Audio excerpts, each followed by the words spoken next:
जे आपले 3 तारखेचे आंदोलन आहे आणि 1 तारखेचं पण थोडंसं समाजामध्ये गफलत झाली होती की हे आंदोलनं कसे सगळ्यांना माहीत झालं जवळपास आपण स्थगित करून त्याचे रूपांतर साखळीत आणि धरणे आंदोलनात गावागावात केले आणि ज्यांना धरणे आंदोलन आणि साखळी उपोषण शक्य असतील राज्यभर अशाच बांधवांनी करावे। कारण सध्या आपण थोडीशी बघतोय कोण आपल्या समाजाच्या विरोधात काय काय षडयंत्र चाललेत आपण जरा शांत चित्ताने त्यांच्याकडे लक्ष देतोय।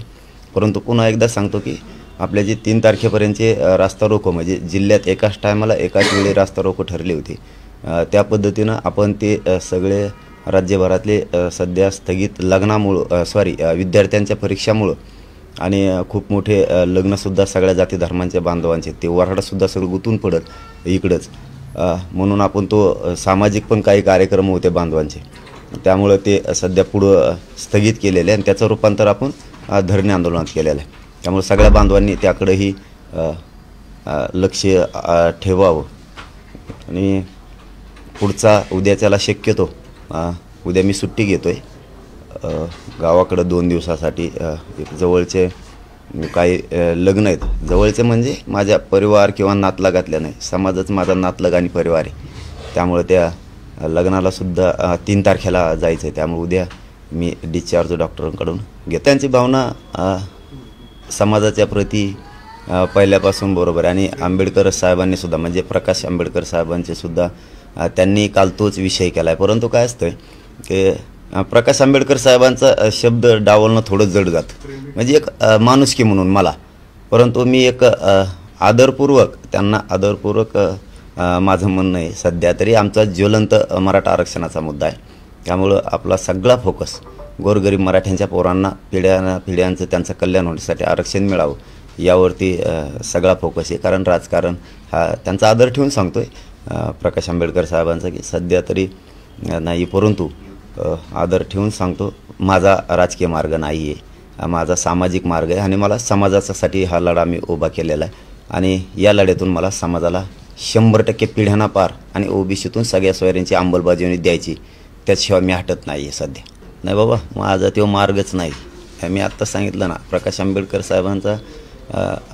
आदर ठेवून कारण ते पहिल्यापासून समाजाच्या आंदोलनाच्या पाठीशी आहेत आणि पुढेही सुद्धा राहणारच आहेत कारण ते शब्द दिलेले बदलत नाहीत परंतु तो आपला मार्गच नाही आहे। ज्वलंत मुद्दा माझ्यासमोर सध्या मराठा आरक्षणाचा आहे कारण मला समाज हा माझ्यासाठी मोठा आहे मी समाज सोडून बाकीच्यांना काहीच मला त्याचं वाटत नाही मला समाज खूप अगोदर महत्त्वाचा आहे। जर तरचं काय उपयोग नाही जर तरला परंतु समाज माझा मालक हे सत्य परंतु मार्गच तो नाही आहे माझा म्हणजे मी काय नाही का ते लय उतावळं नाही आहे की हेच पाहिजे तेच मिळालं पाहिजे त्याच्यासाठी आंदोलन केलं हे आंदोलन खरं गोरगरीब मराठ्यांचे लेकरं कष्टकऱ्यांचे मराठ्यांचे पोरं मोठे झाले पाहिजेत आणि त्यांच्यासाठी ही जीवघेणी झुंज सुरू आहे आणि हे आयुष्यभर माझ्या जीवात जीव आहे तोपर्यंत राहणार आहे जोपर्यंत देवेंद्र फडणवीस साहेब गुतत नाहीत मला तोपर्यंत ही झुंज सुरूच राहणार हो त्यांचा डाव जोवर यशस्वी होत नाही तोवर मी लढणार आहे आणि ते यशस्वी करतील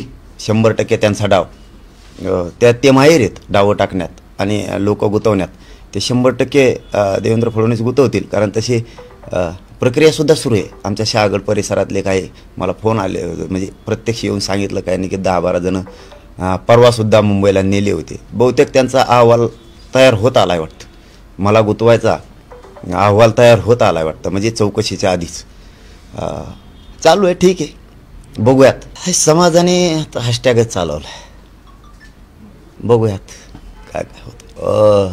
मोदी साहेब आले येऊन गेले त्यांना मला चॅलेंज देऊ नका मला हो तुम्हाला गोडीनं जितकं हाताळता येईल ना तितकं हाताळायचं चॅलेंज नाही द्यायचं तुम्ही एक तर गलत माणसाला खेटलात हां तुम्ही एक तर गलत माणसाला खेटलात आणि आम्ही हे कार्यक्रम विद्यार्थी आणि महाराष्ट्राची जनता डोळ्यासमोर ठेवून स्थगित केलेले आहेत आंदोलन आम्हाला लेकरं कळतात विद्यार्थी कळतात सामाजिक कार्यक्रम कळतात आम्हाला लग्नकार्य लोकांचे टेम्पो गुत्तील माता मावल्या लेकरं गुत्तील त्यामध्ये याचं भान आहे जाण आहे अशांतता आम्हाला पसरायची नाही आणि काही लाड केले नाहीत काय लाड केले 30 दिवसात 40 दिवस घेऊन गेलात आलात का आणखीन माघारी मला बोलायला लावू नका उगाच चाललंय तर चालू द्या ती गुतवायची तयारी आहे तुमची त्याच्यावर फोकस राहू द्या तुमचा कोण कोण गुत्तय ना, त्याच्यात किती मंत्री बी जाते गुत्तेत ना, तेही कळन.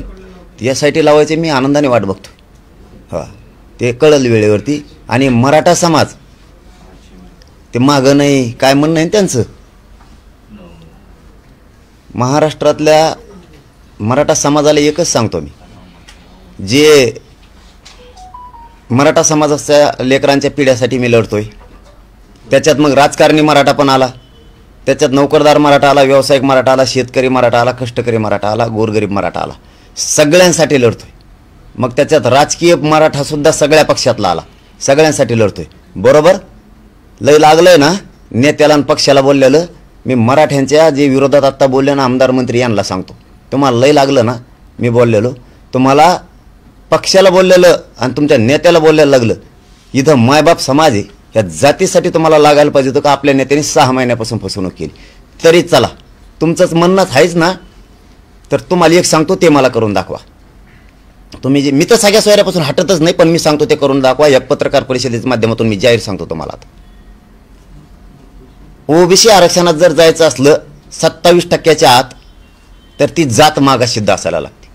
आत्ताच्या अधिवेशनात माननीय एकनाथ शिंदे साहेबांनी सांगितलं मराठा समाज सामाजिक आणि शैक्षणिक मागासिद्ध झाली. विधानसभेच्या पटलावर सांगितलं अधिवेशनाच्या आत्ता. जी मागासिद्ध होती जात तिला 50% आत ओबीसी आरक्षणात घ्यावं लागतं. ज्या नेत्याला लय लागलं ना बोललेलं हे मराठ्यांच्या आमदारांना आणि मंत्र्यांना, त्याच्या नेत्याला बोललेलं, तर नेत्याकडे जा तुम्ही सगळेजण आणि त्यांना सांगा त्याची 10% आरक्षण आहे, जी ECBCचे सवलती होत्या त्या ह्या 10% ॲड करा. एक याला 10% आरक्षण हे 50% आत घ्या, 50% आत घ्या ओबीसी आरक्षणात. हे 10% आरक्षण तुम्ही म्हणता ना मी ते स्वीकारायचं, त्याला 50% आत घ्या आणि ECBCच्या ज्या सवलती होत्या त्या लागू करा. तुमच्या नेत्याकडं तुम्ही जे आमदार मंत्री बोलताय ना, जा माझ्या मराठा समाजासाठी त्यांना सांगा हे आरक्षण 50% आत घ्या. 50% वर कशामुळं मागासिद्ध झाला ना आता मराठा समाज, मग हे आरक्षण दिलेलं 50% वर का? जा तुमच्या नेत्याकडं, तुम्हाला मान्य करायचं ना मला ते 10%. तुम्ही 50% आत म्हणजे ओबीसी आरक्षणात मराठा समाज घ्या ते 10% आरक्षण, मी ते मान्य करतो, पण सगळ्या सोयऱ्यापासून हटत नाही. पुन्हा एकदा सांगतो, ह्यो लय महत्वाचा विषय. जी जात ओबीसी आरक्षणात घालायची ती मागासिद्ध असावं लागते. आणि सरकार जर ठासून सांगतंय मराठा समाज मागासिद्ध आहे, तर मग 27% आत मराठा समाजाला ते 10% आरक्षण घ्या. त्याची कॅप वाढवा. तुम्हाला मोदी साहेबाकडे जायचं कुंकड जायचं ते तुम्ही ठरवा, पण मी हे कोणासाठी सल्ला आहे माझा माहिती आहे ना, सल्ला बी नाही, सल्ला द्यायचं काही कामाचं नाही, तुम्हाला माहिती म्हणून सांगतो. जे माझ्या विरोधात आता बोलले ना आमदार मंत्री त्यांनी, आणि मराठा समाजाला सुद्धा महत्वाचं सांगतो हे, आता जे माझ्या जातीकडून मी बोललोय आणि जे माझ्या जातीच्या माझ्या विरोधात बोलले ते आमदाराला मंत्र्याला तुम्ही मराठा बांधवांना सुद्धा सांगा, मराठा समाज आता मागासिद्ध झालाय. 10% मागासिद्ध झालेली जात ही ओबीसी आरक्षणात घ्यावं लागते. तर आता हे माझ्या विरोधात मराठ्यांचे नेते बोलणाऱ्यांनी यांनी देवेंद्र फडणवीसकडे जावं आणि त्यांना सांगावं की बाबा मराठा मागासिद्ध झाला, हे 10% आरक्षण आता ओबीसी आरक्षणात घे, ओबीसी आरक्षणात घे. आणि ECBCच्या ज्या सगळ्या सवलती होत्या ह्या 10% राहू द्या. आणि EWS सुद्धा रद्द करायचं नाही, म्हणजे केंद्रापर्यंत पोरांना फायदा घेता येईल. तुम्ही म्हणता 10% मान्य कर, मी त्या 10% मान्य करतो, पण ओबीसी आरक्षणापासून सगळ्या सोयऱ्यापासून 1 इंच लांब जाऊ शकत नाही. मान्यच करायचं नाही, मी 10% मी करायला तयार आहे, घ्या ते ओबीसी आरक्षणात. मागासिद्ध झालं म्हणून सांगता 50% वर 10% ठेवता, पागल समजत हवंय. आणि म्हणतात माझे नेते कोण बोललो, काय आमदार आहेत तुम्ही मराठ्यांचे मंत्री आहेत, स्वतःच्या लेकराचं वाटोळं करायला लागला तर मराठ्यांच्या तुम्ही स्वतः होऊन म्हणा की नेत्याला तुमच्या आता का तोंड बंद पडले का तुमचे? मला बोलायला जितके तुम्ही असे मासे पाण्याच्या बाहेर टाकल्यासारखं करत होते, जसं काय तुमच्या जातीवर अन्याय केलाय. अरे जाती कोण बोलतोय मराठ्यांच्या आणि तुम्ही नेत्या कोण बोलताय? तुमच्या पक्षाला नाव ठेवलं ना, जा तुमच्या पक्षाच्या नेत्याकडे, आता त्याला म्हणा 10% हे ओबीसी आरक्षणात घे ओबीसी आरक्षणात 27%. मागासिद्ध झाली ना जाता, आता घे म्हणा. कुंकड काय बोलतो नुसता, पक्षाला बोलले माझ्या नेत्याला बोलले. अरे पण तुझ्या लेकरासाठी लढतोय, तुझ्या लेकराचं आयुष्याचं कल्याण होणार आरक्षण मिळाल्यावर. तुझ्या आयुष्याचं कल्याण नाही करणार तो पक्षाचा नेता, तुला लय बोलायला लागलं ना तर ते आयुष्याचं कल्याण नाही करणार. मी माझा जीव जाळतो इथं, जीवपणाला लावलाय तुझे लेकरं मोठे व्हावेत म्हणून. तुझ्या लेकराला पिढ्याना पारचं आरक्षण मिळणार आहे. चला, तुमचं म्हणणंच आहे ना 10% मी स्वीकारायचं, ते ओबीसी आरक्षणात घ्या मागास समाज सिद्ध झालाय तर, आणि त्याला ईसीबीसी ज्या 13% सगळ्या सवलती होत्या त्या लागू करा, आणि ईडब्ल्यूएस पण ठेवा. आणि जे पाठीमागे ईसीबीसीतून ईएचबीसीतून आणि सारथीतून निवड झालेले पोरं ते सगळे घ्या. तुम्हाला सांगतो मी, ते पुढचं बघू. आज स्वीकारायचं ना, मी स्वीकारायचं तुमचं म्हणणं आहे ना, म्हणून एवढा घाट घातलाय ना तुम्ही, चौकाशा जेलला टाकणं. 50% आत घ्यायचं असेल ओबीसी आरक्षणात तर मागास सिद्ध असायला लागतं. पुन्हा तेच त्याच्या विषयावर आलो, झाला सिद्ध. आता तुमचं म्हणणं आहे 50%च्या आत 10% बसत नाही. इकडे बडबड करायला कशी जमते मंत्र्याला आणि आमदाराला? धरणं धारेवर तो आहे ना, त्याला जाण म्हणत दिल्लीला मोदी साहेबाकडे, वाढव ना कॅप, कर ना 102वी 103वी घटना दुरुस्ती, आणि जर केली तर द्या ना अधिकार. राज्य मागासवर्ग आयोग सांगतो, केंद्रीय मागासवर्ग आयोग सांगतो ना की जी मागास सिद्ध जात झाली तिला ओबीसी आरक्षणात घ्यावं लागतं. आमच्याकडे अहवाल तर द्या. हंसराज अहिर साहेब बोलले ना, आमच्याकडे केंद्रानं अहवाल तर द्या, आम्ही वाढवतो कॅप. दिला का सरकारनं? पण सगळ्या सोयऱ्यापासून लांब जाणार नाही. तुम्हाला स्वीकारायचंच ना 10% ओबीसी आरक्षण घेतल्यावर स्वीकारायला काय हरकत आहे? असं काय म्हणत? जे ओबीसी आरक्षणात 10% येणार आहे ते स्वीकारायला हरकत काय? ते ओबीसीच झाला. ते बघू त्या टायमाला. आम्हाला वाटलं आम्ही शिल्लक राहिलो तर ते सगळ्या जातीसाठी, नुसतं मराठ्यासाठी नाही. ते नाही, त्याच्यापासून नाही हटू शकत मी, त्याच्यापासून मी हटू शकत नाही. ओबीसी आरक्षण आणि सगळ्या सोयऱ्यांच्या मागणीपासून हटू शकत नाही. प्रश्न एवढाच आहे, ते सगळ्यांना घ्यायचं नाही. ते 200-250 जणांसाठी आहे, त्यांच्यासाठी केलंय त्यांनी. ते त्यांच्यासाठीच मरमर चालली. मग बी ते मान्य करा म्हणतात ना, करतो. पण ते 10% ओबीसी आरक्षणात द्या, तो मराठा घेणार नाही, कारण ती आमची मागणीच नाही. आमची मागणी ओबीसीतून सगळ्या सोयऱ्यांची, त्यामुळे तिच्यापासून आपण हटत नसतो. ते 2-3 लोकांची मागणी आणि 200-250 लोकांना लागतंय फक्त ते तेवढ्यांसाठी. पण त्यांच्याच कल्याणासाठी म्हणतोय, ते उडणार आहे. त्यापेक्षा मागास सिद्ध जात झाली 50%च्या आत घ्या ओबीसी आरक्षणात, त्यांचं कल्याण होईल. मी हटत नसतो, फक्त मला मान्य करायचा विषय त्यांचा, तर मी ते 10% मान्य करतो. पण त्याला ओबीसी आरक्षणात घ्या, पण सगळ्या सोयऱ्यापासून आणि ओबीसी आरक्षणापासून जेललाच नाही, कुठं टाकलं तरी मी हटत नाही. म्हणजे नाही, जे ओबीसींना फायदे आहेत ते मराठ्यांना झाले पाहिजे, कारण मराठा सुद्धा ओबीसीचे कुणबी आणि मराठा एकच आहे. माझ्या गोरगरीब मराठ्यांच्या पोराला केंद्रातही फायदा झाला पाहिजे, केंद्रीय नोकऱ्याही मिळाल्या पाहिजे, केंद्रीय कॉलेजही मिळाले पाहिजे, आणि राज्यातही मिळालं पाहिजे. तो आमचा अधिकार आहे. आमच्या लेकरांनी मराठ्यांच्या पोरांना मोठं होऊ नये का होऊ नये? मान्य करायचा विषय, गफलत नको. 10% मान्य करायचा विषय मान्य करतो. ओबीसी आरक्षणात 10% घ्या, कॅप वाढवा. तिकडं बॉम्बला ना, इथं जातीचं कल्याण होईल ना. मी उलसिक बोललो तुमच्या नेत्याला आणि त्या पक्षाला, तर एवढं जिव्हारी लागलं. बोला जरा कचा मागास सिद्ध झाली मराठ्या जात, घ्या ओबीसी आरक्षणात त्यांना. आता वाढवा कॅप, चला मोदी साहेबाकडे सगळे वाढवा ना. त्या 200-250 जणांना होईल ना ते. पण आमच्या मागणीपासून मी नाही हटत. ओबीसी आरक्षणातून सगळे सोयऱ्यांची अंमलबजावणी ठाम आहे, त्याच्यावर मरुस तर. केंद्र वाढायला तयार नाही. मारता का मराठ्याला? म्हणा फाशीवर देता का? लय नेत्याला बोलायला लागलं. मराठ्यांनी शहाणे व्हा. नेत्याला बोललं म्हणून यायला लागलं तर ओबीसी आरक्षणात घ्यायला लावाल काय? अडला अडचण आता आमदाराला मंत्र्याला आरड ना तो आहे नेत्याकडे जाऊन. इकडं काय थायथायट करतो? जाय ना तिकडं. आता होऊ द्या ना केंद्रातल्या सगळ्या राज्यातल्या लोकांचं चांगलं होऊ द्या. वाढवा कॅप.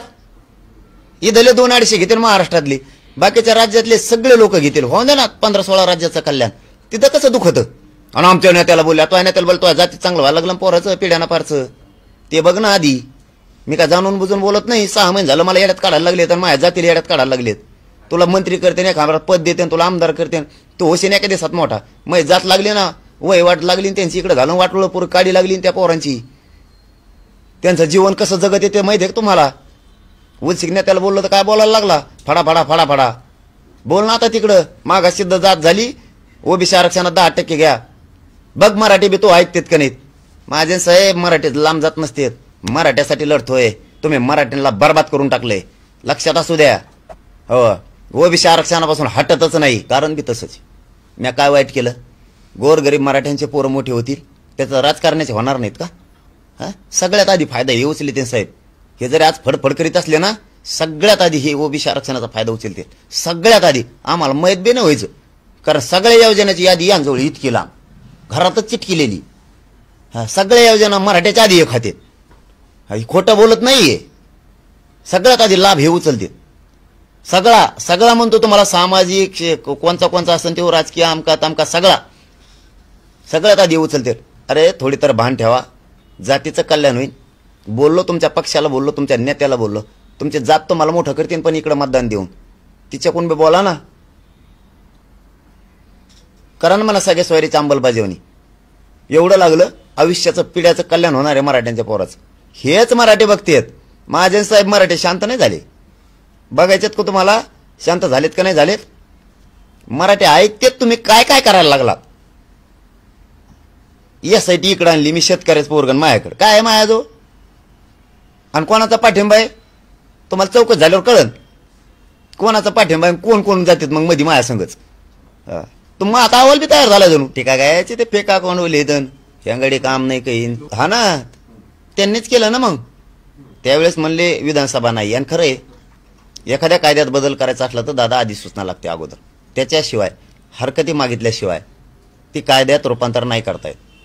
आधी सूचना काढली मराठ्यांनी, आणि पण तिथंच सांगितलं होतं ठासून मराठ्यांसमोर, गुलालाचा अपमान करू नका शिंदे साहेब. माझ्या समाजाकडूनच होतो मी, आजही उद्या राहणार. आधी सूचना निघाली, अंमलबजावणी राहिली, 10 मिनिटाचं काम आहे. अधिवेशनात सुद्धा गरज नाही. कॅबिनेटने जरी मंजुरी दिली तरी उद्या सकाळी कायदा लागू होतो. कारण कायद्यात तर दुरुस्ती करायची.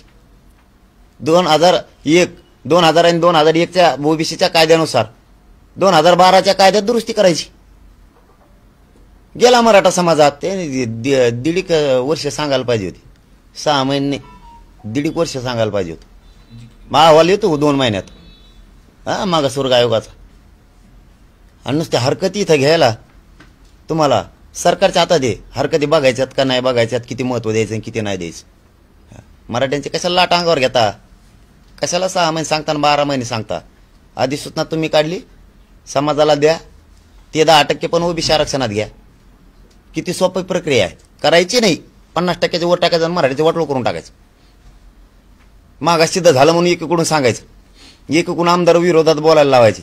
अरे नेत्याला बोललो, तुम्हाला नाही. आमदार मंत्र्यांना तुम्हाला नाही, तुमच्या नेत्याला बोललो. कारण ती राज्याचा प्रमुख आहे ना, आम्हाला अधिकार आहे त्याला बोलायचा.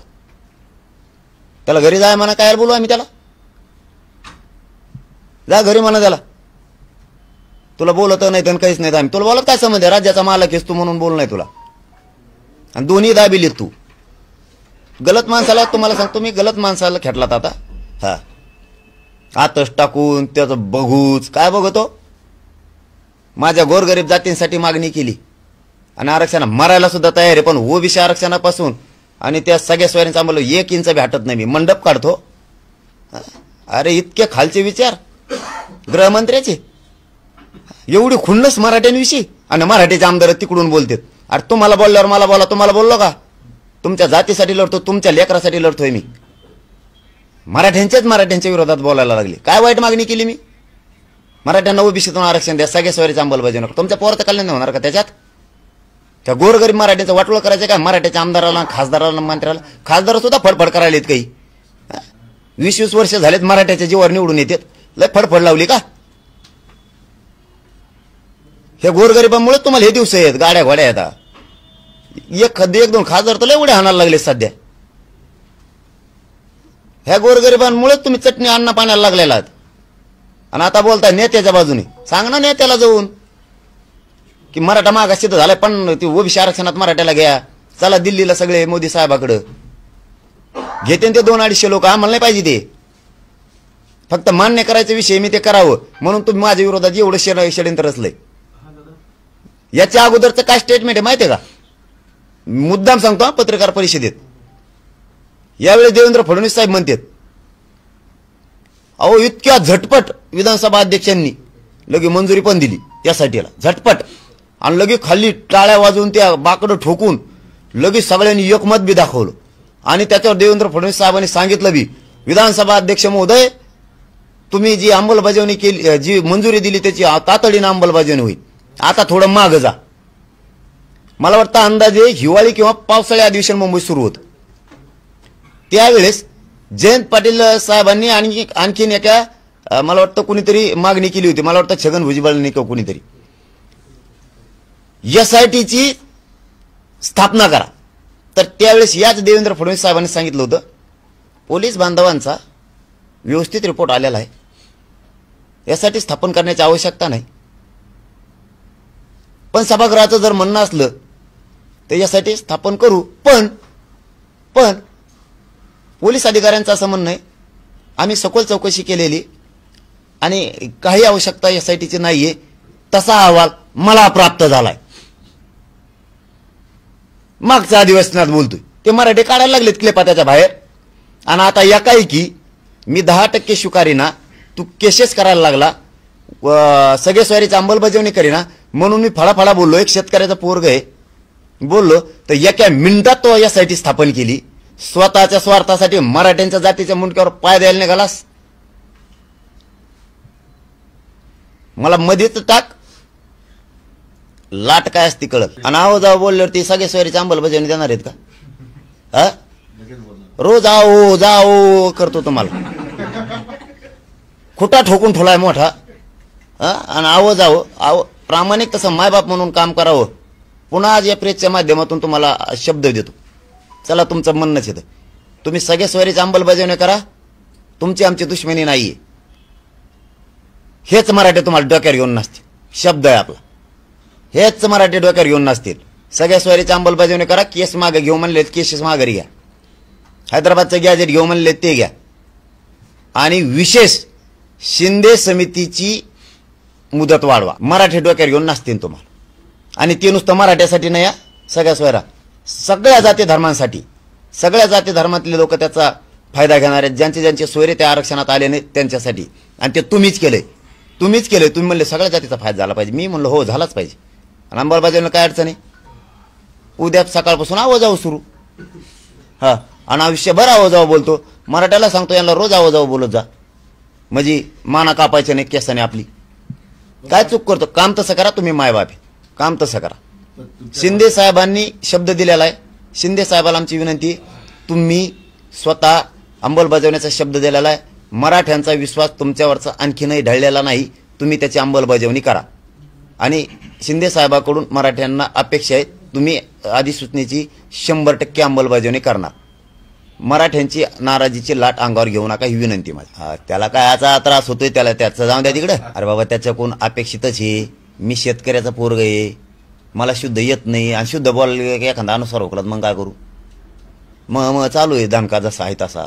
पण कायद्याला धरू नये. फक्त शब्द मराठ्याचे की मराठी भाषेचे, पण ते कायद्याला धरून येत. यातला कायदा सोडून असताना तर आंदोलनाच इतके दिवस चाललं नसतं. हेही सांगतो तुम्हाला, हे कायद्याला धरून येत. फक्त हे आता मी ग्रामीण भागात राहिलेलं तसं आहे. आणि त्याला कशाचा त्रास होतो? ते याडपटाचं नाव काढतो मी, त्याला कशाचा त्रास? 6 महिन्यात बोललो का? नाही. एक शेतकऱ्याचं पोरग गोरगरिबासाठी लढतंय. एका अधिवेशनात मानता यासाठीची गरज नाही. आणि दुसऱ्या अधिवेशनात खुन्नस मराठ्यांविषयी काढायची. मी काटा आहे मराठ्यांचा त्यांच्यामधला काढायचा, याला जेलमध्ये टाकायचं, याला सडायला लावायचं. नसता 10% मान्य करा. ही भूमिका बरी आहे का? मान्य न्यायालय सांगतं रास्ता रोको करायला तुम्हाला अधिकार आहे, पण शांततेत करा. आणि तुम्हाला आंदोलन करण्याचा अधिकार आहे. तसा निकाल आहे तरी दुसऱ्या दिवशी सकाळी गुन्हे दाखल होते राज्यभर पोरांवरती. आम्हाला मान्य न्यायालयाने 13 मार्च तारीख दिली. यांनी ॲडव्होकेट जनरल सराफ साहेब उभा करून गृह मंत्रालयानं ताबडतोब विधी व न्याय विभागानं मंत्रालयानं रात्रोत्तर उभा करून तारीख 23 घेतली फेब्रुवारी. का बरं? याला नेतृत्व म्हणतात का? याला मायबाप म्हणतात का? आणि आमच्याकडून कशी अपेक्षा करता तुम्ही? तुम्ही काम तसं करा. आयुष्यात आम्ही तुम्हाला आरतुरं बोलणार नाही. आयुष्यात बी तुमचं आमचं काय शत्रुत्व आहे का? फडणवीस साहेबांचं आमचं शत्रुत्व आहे का? तुम्ही काम तसं करा. तुम्ही खुन्नस दाखवायले. आम्ही मुंबईला निघालो बंदूक का टाकायला, ती फुगे फोडायची. तसले गारी गारी एक नाराजवळ आहे. आणि मी काय भेणारातला आहे का? मी जातीसाठी उभं आयुष्य अर्पण केलंय. माझ्या कुटुंबासाठी सुद्धा वेळ दिला नाही. सगळं कुटुंबाची राखरांगोळी केली मी. माझा समाज कुटुंब आहे. मी मरायला भेट असतो का? जेलला टाका नाही कुठं टाका, मा घरी आलं तरी इतके सूरभर आयुष्यभर. आणि मराठी काय असते तर लाट काय असते तुम्हाला मग कळ. तुम्हाला आणखीन बी सांगतो मी, संधी हातातून गेलेली नाही.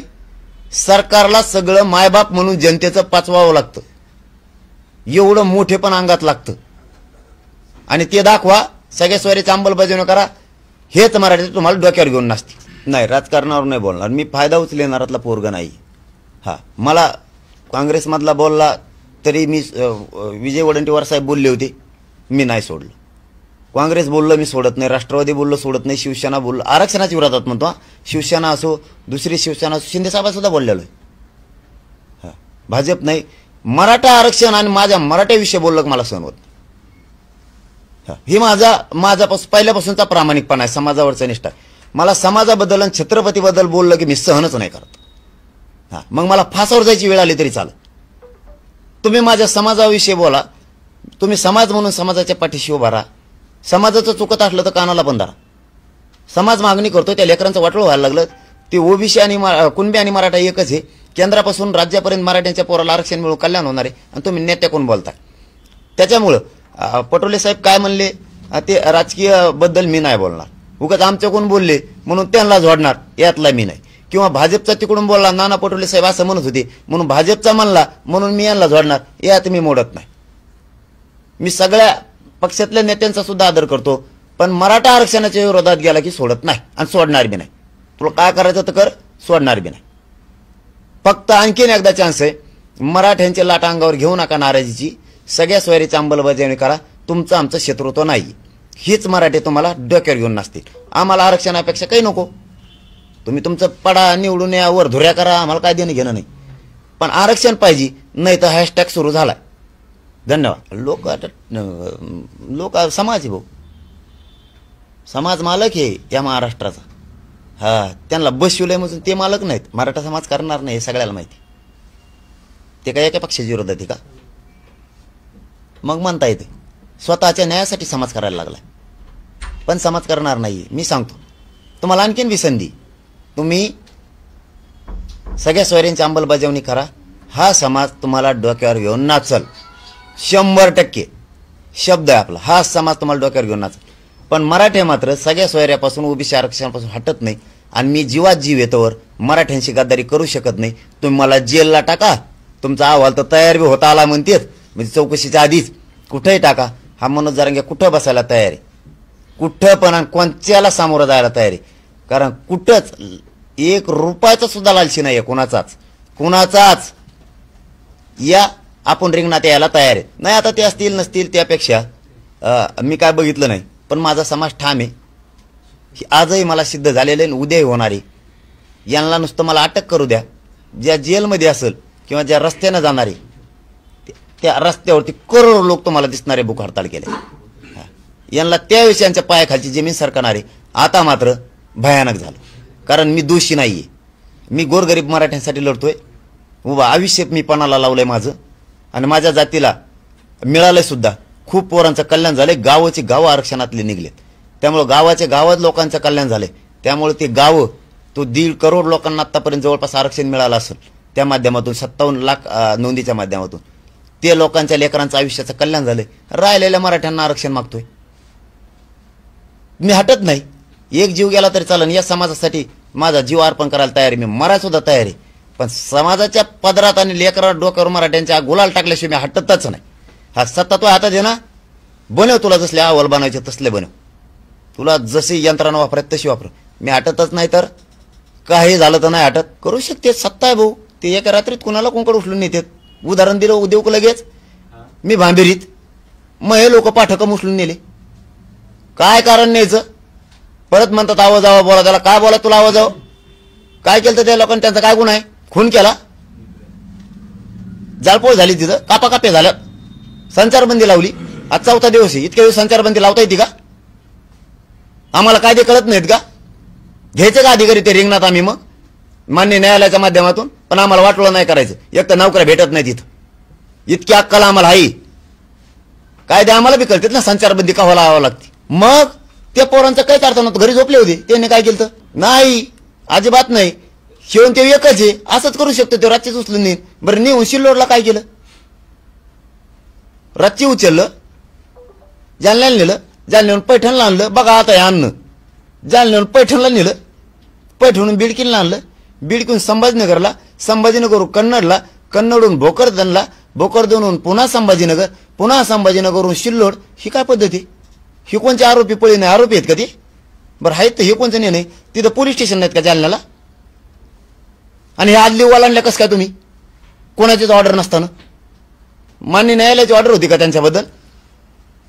की यांना ह्या पोलीस स्टेशनला चौकशाला न्या, इतक्या पोलीस हद्दीत यांची गुन्हेगारी वृत्ती आहे, तपासण्या करायला नेलते का तिकडं? देवेंद्र फडणवीसनी काय अधिकारात नेले? जिल्हा बदलून आमच्या पोलीस स्टेशनच्या हद्दी बदलून का नेले? ही कोणची पावर आहे? ही कोणची पावर आहे? मराठी येडे नाहीत आता, मराठी पुरे शिकलेत. ही कोणची पावर आहे? अचानक वापरता येते ही कोणची पावर आहे? तुमच्या हद्दीपुरतं ठीक आहे, तुमच्या जिल्ह्यापुरतं ठीक आहे, तुम्ही 3 जिल्हे बदलून नेताय. ते माणसं आरोपी बी नाही आहेत, न्यायालयाने चौकशीचे त्यांना ऑर्डर बी केलेले नाहीत. त्यांच्याकडून काही जप्तीचे आदेश आहेत का? त्यांच्याकडून काही रिकव्हर करायचंय का तुम्हाला? त्यांच्यावर 120 ब लागू केलाय का? कोणत्या कटात घसले, कशात घडलेत ते? आम्हाला अकले नाहीत का? आम्हाला कळत नाही का? पण आम्हाला नाही जायचं तरी पण तुमच्या खिलाफ. नोकरीचा प्रश्न असतो, नोकऱ्या मिळत नाहीत आजकाल. कुठं नेऊन बसेल? तसं मला टाकणार. झाली चौकशी, गाठला याच्यात, दिला टाकून. तुला कळण थांब. त्याचे काही वेगळे कारण असतील, त्यात ज्यात माहित नाही त्यात मी बोलत नाही. ज्यात मला माहितच नाही ते का लावलेत, ते संरक्षणाच्या दृष्टिकोनातून लावले असतील, किंवा त्यांना काही माहिती आली असेल पोलीस बांधवांना की देवेंद्र फडणवीस कोण तिकडं लोक पाठवून गोळ्या घालीन म्हणून राहिले असतील संरक्षणाला. त्याचे अनेक अर्थ असू शकतात. कारण पोलीस बांधवांची जबाबदारी आहे जनतेचं रक्षण करणे, ते करत असतील. नाही, अचानक जात नाही. मी गद्दार नाही, पाठीत खंजीर खुपसून समोरच्याला फसवत नाही. माझं कोणचंही काम तुम्ही 6 महिन्यात पत्रकार बंधूंनी बघितलंय, जाहीर आहे. आणि पुन्हा तेच सांगतो, देवेंद्र फडणवीस माझे शत्रू नाहीये, अजिबात नाही, अजिबात नाही. फक्त त्यांनी सगळ्या सोयरीची अंमलबजावणी द्यावी, आणि ते सरकार आहे. सरकारला भांडल्याशिवाय आम्हाला मिळेल कसं? ते त्या पदावर नसतं, आम्ही कशाला बोलू त्यांना? मग मी एकटाच चाललो होतो ना, मला एकट्याला अधिकार आहे ना. अरे अचानक निघालो, पण मी एकटाच निघालो ना. अरे बाबा अचानक, अरे आता निघत नाही पण सांगून निघलो तिथं. मग मीडिया समोर तुमचे प्रश्न जरा 2-3 दिवस वेगळेच यायला लागले. म्हणजे मी बुचकळ्यात पडायला लागलो. तो उत्तर देताना बुचकळ्यातच पडतो मी. हो ना. अरे आड होणं विचारिता ते प्रश्न मला लगेच विचार करायला लावतात. मी आता अचानक नाही जाणार म्हणजे तिथं सांगून गेलो ना, पण अचानक निघालो तरी तुमच्या समोर हे सांगायचंय मला. नाही जाहीरच सांगतो ना, पण फसवीत नाही ना. मग तिथं पोलीस बांधव होते, मीडिया बांधव होता, सगळे होते ना, आणि जाहीर समाजाची बैठक होती. असं नाही ना जाणार. आता तुमचा बॉस करायला ना मला बंधू, तुम्ही कशाला लोड घेता मला भावा? ते मालक करायला ना, मराठी बी करणार आहेत त्यांच्यावर. पण आम्ही बघतोय काय काय करते ते. अख्ख्या राज्यातून त्यांनी 6 महिने फसवणूक कशी केली, आणि कोणत्या मंत्र्यांनी केली, कोणते सचिव आले होते, कोणते अधिकारी आले होते, सगळ्यावर गुन्हे दाखल होणार. आणि अख्ख्या राज्यातून फक्त कुणीच आणखीन कागद मराठ्यांनी बाहेर काढलेलं नाही. 5-7 दिवस हे शांत चित्ताने बघतायत. आणि मराठ्यांनाही मी तसं आवाहन केलेलं आहे, शांत चित्ताने आपण बघू जरा काय करते, यांची मजा घेऊ थोडी. कारण यांनी आपली 6 महिने मजा घेतली. ते जसं करतील तसं सगळे रूल प्रक्रिया होणार आहे. टोटल कुणी सुटणार नाही. त्यांच्यावर 420 होतो ना, हा 120 ब बसतोय त्यांच्यावर. सामूहिक सगळेजण मिळून आमच्यावर कट रचून आमची फसवणूक केली. कसं काय 120 ब बसत नाही बघतोच ना आम्ही बी. हा त्याला बी 10 वर्ष शिक्षा आहे ना, त्याला काय तो चलून द्या कवर. धन्यवाद. नमस्कार मंडळी, स्वागत आहे आपल्या ट्रेंड मराठी या लोकप्रिय युट्यूब चॅनल मध्ये. मराठा आरक्षणाचा मुद्दा गेल्या कितीतरी महिन्यापासून सुरू आहे, आणि मराठा आंदोलन करते मनोज जरांगे पाटील हे आपल्या मराठा समाजासाठी अहोरात्र झटत आहे. मनोज जरांगे पाटील हा एक साधारण व्यक्ती, म्हणजे शेतकरी मुलगा, खेड्यातील एका साधारण शेतकरी घराण्यातील मुलगा मराठा आरक्षणासाठी झटत आहे. याचमुळे मराठा समाज त्यांच्या पाठीशी उभे आहे. आणि मनोज जरांगे पाटील आपल्या समाजाला मायबापाचा दर्जा देतात, आणि ते मराठा समाजाशी कधीही गद्दारी करू शकत नाही, असं ते पत्रकार परिषदेमध्ये सांगताय. या सरकारनं आमच्याशी दगा केलाय, मराठा समाज तुम्हाला कधी माफ करणार नाही. तुम्ही मराठा समाजाचा रोष घेऊ नका, अजूनही हातातून वेळ गेलेली नाही, अशा अनेक पत्रकार परिषदेत मनोज जरांगे पाटील सरकारला सांगताय. त्याच नंतर ते म्हणताय, माननीय प्रकाश आंबेडकर यांनी मला जो सल्ला दिला की राजकारणात जाण्याचा, तर हा माझा मार्ग मुळीच नाही. आणि प्रकाश आंबेडकर यांचा पाठिंबा मराठा समाजाला आरक्षणाच्या सुरुवातीपासूनच आहे. पण मला आधी मराठा आरक्षणाचा मुद्दा सोडायचा आहे। तर तुम्हाला काय वाटतंय ते नक्की आम्हाला कमेंट करून कळवा। अशाच अपडेट्ससाठी ट्रेंड मराठी या चॅनलला नक्की सबस्क्राईब करा।